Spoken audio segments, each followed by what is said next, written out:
Howdy everyone. So in this very short video, what I'm going to do, by the way, I'm Mr. Lowry for those of you who don't know me, I'm going to give you a brief introduction into how to conduct the Pendulum Lab that is being assigned to you by your physics teacher. If you have any questions about what I'm going to show you or about the instructions that are listed for you in the document that your teacher provides, just contact your teacher and let them know. And we'll work with you to make sure that you can figure everything out. This is a very, relatively speaking, simple kind of activity you can do at home. To do it, you really only need a few basic items. You'll need some string. And for this, you can use string, yarn, your shoelace.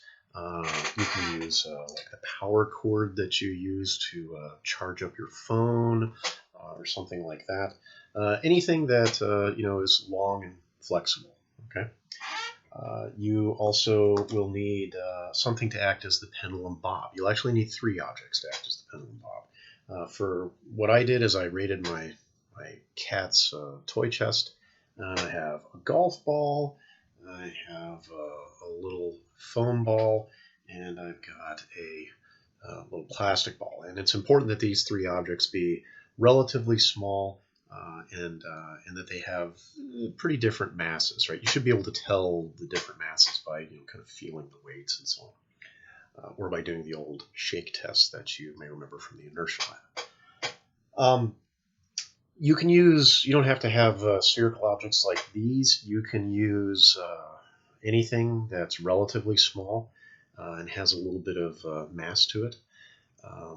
But just make sure that you have an object that's relatively small in size compared to the length of the string that you're using. That's very important. Okay, now what I recommend you do in order to attach this stuff together, the easiest thing I think to do is use some tape. All right, so what I've got right here is I've got a roll of tape. Okay, let me just set that down. And you just get a little bit of tape here and tear this off. Oops, not like that. Let's try that again.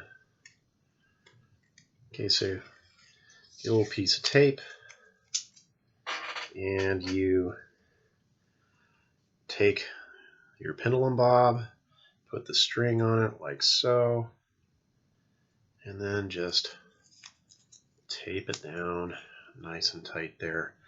And voila, you now have a pendulum bob. Okay? Now, as the instructions tell you, you have to look at three quantities and how they affect the period of motion of the pendulum bob. Now, let me clarify something about what we mean by period of motion.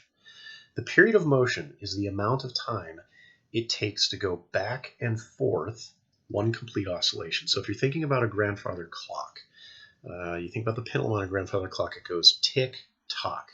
That's one period, right? So in this case, we would go tick, tock, right? Tick, tock, that's one period. Okay, so you got to make sure that when you're counting the periods that you count them properly. Tick, tock is one period, okay? The other thing to mention to you, as it says in the instructions, you don't have to be like super precise about making your measurements. You don't need numerical measurements, except on the length. Okay, so just so long as you know in terms of the mass, say, okay, this is more massive than this, that's okay. In terms of the amplitude, again, you don't have to make a specific measurement, but the amplitude is how much the pendulum is deviated from the equilibrium position, right? Here's the equilibrium position. How much is it deviated off to the side? So this is a relatively small amplitude. This is a relatively big amplitude. Okay, so you just need to be able to make the distinction that way. Also, as the instructions indicate, don't go beyond about a 45-degree angle. So if you go beyond here, that's going to mess with your measurements a lot. So somewhere between 45 and 0 degrees, but you don't have to have an exact measurement, just somewhere in here, right? Small amplitude, medium amplitude, large amplitude. That's enough, okay? Now, in terms of the length, though, you do need to make a precise measurement of the length. Now, you may or may not have a ruler at home. If you are a physics geek like me, you've got all the measuring devices that you need at home. But if you don't have a ruler or a yardstick at home, that's okay. We figured out a way that you can make this measurement relatively easily. If you take a dollar bill and you put this dollar bill up to a ruler, like I'm doing for you right now, you will see that the length of a $1 bill is 15.5, right here's the measurement, 15.5 centimeters. Okay, so 15.5 centimeters is $1 bill. So when you're getting to the point where you need to measure the length of your pendulum, right, what you're going to do is you're going to measure, I'll make this a little shorter so you can see it, you're going to measure from the pivot point right here to the pendulum bob, and what you can do is you can kind of estimate as close as you can how many dollar bill lengths this is.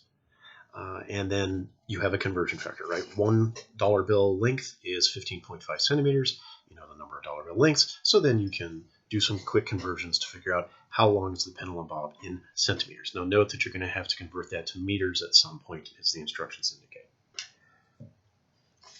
One last point. We have the three variables, right? The three variables are the mass, the amplitude, and the length. You'll notice a table on the instructions, and you'll have to do 9 trials total. Make sure that you're very specific about having only one variable at a time. So for the first 3 trials, you're going to keep the amplitude and the length the same, but you're going to vary the mass. Okay, so you got to do same amplitude, same length, but 3 different masses. For the next set of 3 trials, what you're going to do is you're going to keep the mass the same, right? So you pick one of the objects for your pendulum, and you keep the length the same, but you vary the amplitude, right? 3 different amplitudes.